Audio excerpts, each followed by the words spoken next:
Assalamualaikum warahmatullahi wabarakatuh.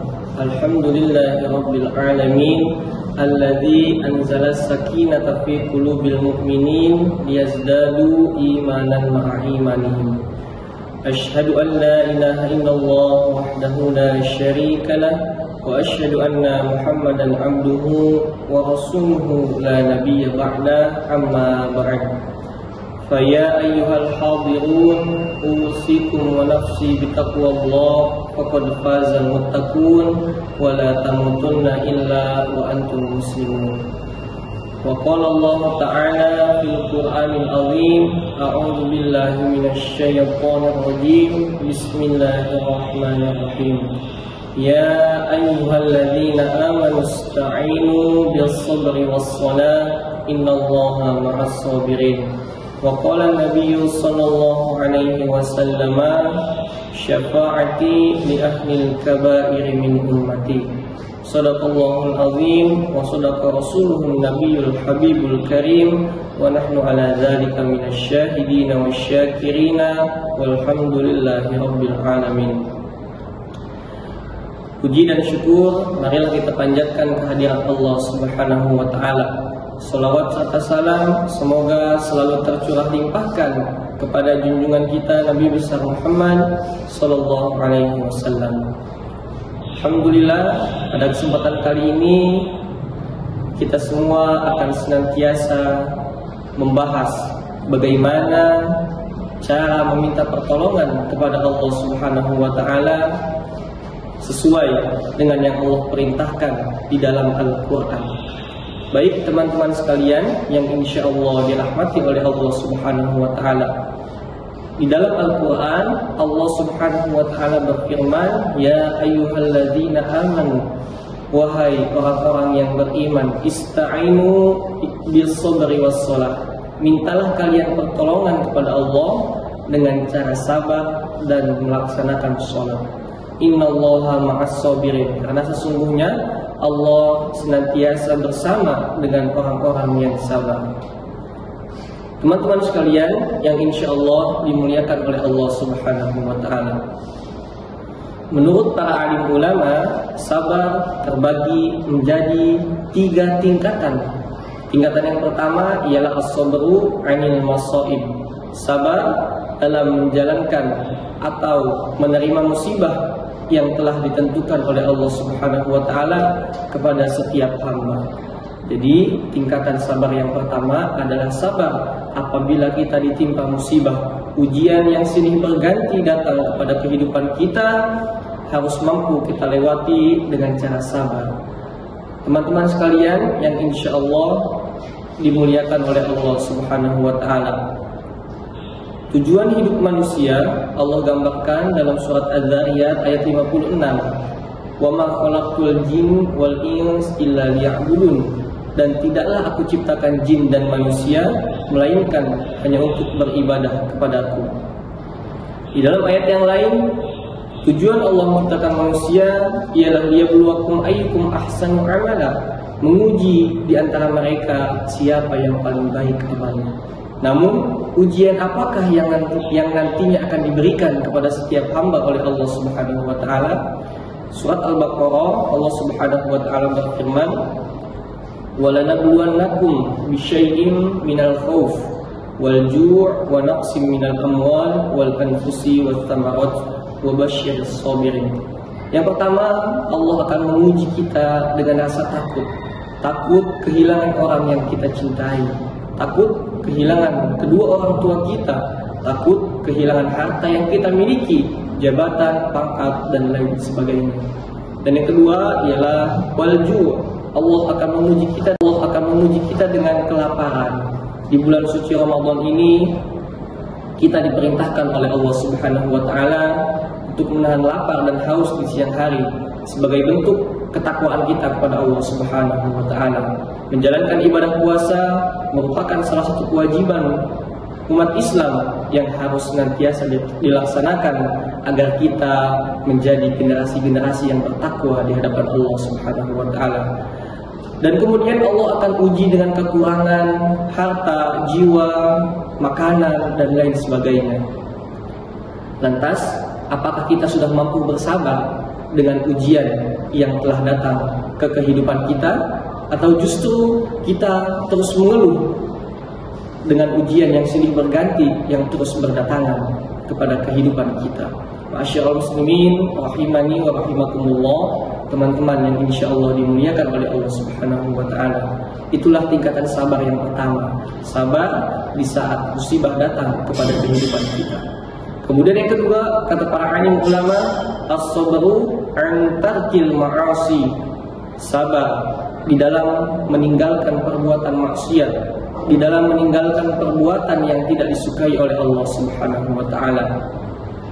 Di bulan suci Ramadan ini, marilah kita sama-sama menjaga lisan kita agar tidak membicarakan keburukan orang lain, karena Allah sangat tidak suka. Dan Allah juga memerintahkan kepada orang yang beriman dalam Quran untuk tidak mencari-cari kesalahan orang lain, apalagi sampai membicarakan keburukannya. Hal-hal yang seperti itu yang harus kita hindari, terutama di bulan suci Ramadan ini, karena nantinya itu bisa merusak pahala puasa kita. Kemudian kita tingkatkan sholat kita, yang tadinya sholatnya masih di akhir waktu, kita kembalikan sholat kita menjadi di awal waktu, karena yang sholat di akhir waktu itu dikategorikan sebagai orang yang celaka, sebagaimana firman Allah dalam Quran surat Al-Ma'un, fawailul lil musallin, celakalah orang yang sholat. Siapakah yang celaka? Padahal dia sholat. Alladzina hum an sholatihim sahun, ia adalah orang yang lalai terhadap sholatnya, selalu menanti-nantikan sholat. Karena dalam Quran Allah gambarkan salah satu ciri orang munafik ketika sedang sholat ialah sholatnya dengan bermalas-malasan, sebagaimana firman Allah, innal munafiqina yukhadi'una Allah wa huwa khadi'uhum wa idza qamu ila sholati qamu kusala. Apabila ada panggilan untuk melaksanakan sholat, dia mendengar azan, maka dia sholatnya dengan malas-malasan. Kemudian yang kedua, yura'unan nas, sholatnya ingin dilihat, dipuji oleh manusia. Dan yang ketiga, wala yadhkurunallah illa qalila, dan ketika ia sedang melaksanakan sholat, ia tidak mengingat Allah kecuali hanya sedikit saja. Teman-teman sekalian yang insya Allah dimuliakan oleh Allah Subhanahu wa taala. Jadi tingkatan sabar yang kedua adalah sabar dalam meninggalkan perbuatan-perbuatan yang sekiranya tidak disukai oleh Allah Subhanahu wa taala. Allah memerintahkan kita untuk sholat tepat waktu, untuk sholat sesuai dengan waktunya yang telah ditentukan. Innas sholata kanat 'alal mu'minina kitaban mawquta. Sesungguhnya sholat itu adalah kewajiban atas orang-orang yang beriman yang telah ditentukan waktunya. Mudah-mudahan di bulan suci Ramadan ini kita bisa meningkatkan kualitas sholat kita. Kita bisa meninggalkan perbuatan-perbuatan yang tidak disukai oleh Allah Subhanahu wa taala. Karena jikalau seorang hamba sudah meninggalkan peringatan yang diberikan oleh Allah Subhanahu wa taala, maka baginya akan diberikan kehidupan yang sempit. Dan lebih parahnya, di hari kiamat nanti ia akan dibangkitkan dalam keadaan buta, sebagaimana firman Allah dalam Quran surat Toha ayat 124, wa man a'rada an dzikri fa inna lahu ma'isyatan dhanka wa nahsyuruhu an dzikri fa inna lahu ma'isyatan dhanka wa nahsyuruhu yaumal qiyamati a'ma. Dan barang siapa yang meninggalkan peringatan Allah Subhanahu wa taala, ia tidak mau sholat, tidak mau mempelajari ilmu agama, hatinya selalu berpikiran buruk kepada orang lain, membicarakan keburukan orang lain yang belum tentu jelas kebenarannya, maka yang ia dapatkan adalah fa innalahu ma'isyatan dhanka, baginya Allah berikan kehidupan yang sempit, wa nahsyuruhu yaumal qiyamati a'ma, dan pada hari kiamat akan Allah bangkitkan dalam keadaan buta, tidak bisa melihat. Na'udzubillah, tsumma na'udzubillah. Teman-teman sekalian yang insyaallah dimuliakan oleh Allah Subhanahu wa taala. Kemudian tingkatan sabar yang ketiga, yang terakhir, ialah as-sabru fi ta'atillah, sabar di dalam menjalankan ketaatan kepada Allah Subhanahu wa taala. Perlu diketahui, menjalankan perintah yang telah Allah anjurkan kepada orang yang di dalam hatinya terdapat keimanan kepada Allah Subhanahu wa taala bukanlah hal yang mudah. melaksanakan sholat 5 waktu, masih banyak umat manusia yang meninggalkannya, yang melalaikannya, dan mereka sangat sulit untuk kembali kepada Allah Subhanahu wa Ta'ala. Di bulan suci Ramadan ini, marilah kita tingkatkan ketaatan kita kepada Allah Subhanahu wa Ta'ala. Kita kategorikan diri kita menjadi hamba-hamba yang terbaik, makhluk yang terbaik di hadapan Allah Subhanahu wa Ta'ala. Sebagaimana firman Allah dalam surat Al-Bayyinah, innalladzina amanu, sesungguhnya orang-orang yang beriman, wa amilus shalihat, dan melaksanakan amal kebaikan, ulaika hum khairul bariyah, mereka itulah dikategorikan oleh Allah sebagai sebaik-baik makhluk. Lalu balasannya nanti akan dimasukkan ke dalam surga yang di bawahnya mengalir sungai-sungai yang indah. Allah ridho terhadap mereka, mereka pun ridho terhadap Allah. Dan itu adalah sebaik-baik balasan bagi orang yang selama hidupnya menanamkan rasa takut kepada Allah Subhanahu wa Ta'ala. Amalan-amalan apapun itu yang nantinya dapat membuat kita masuk ke dalam surga harus senantiasa kita laksanakan. Jangan sampai kita membiarkan diri kita dengan sukarela masuk ke dalam neraka. Lebih baik kita memaksakan masuk ke dalam surga daripada sukarela memasrahkan diri kita untuk masuk ke dalam neraka.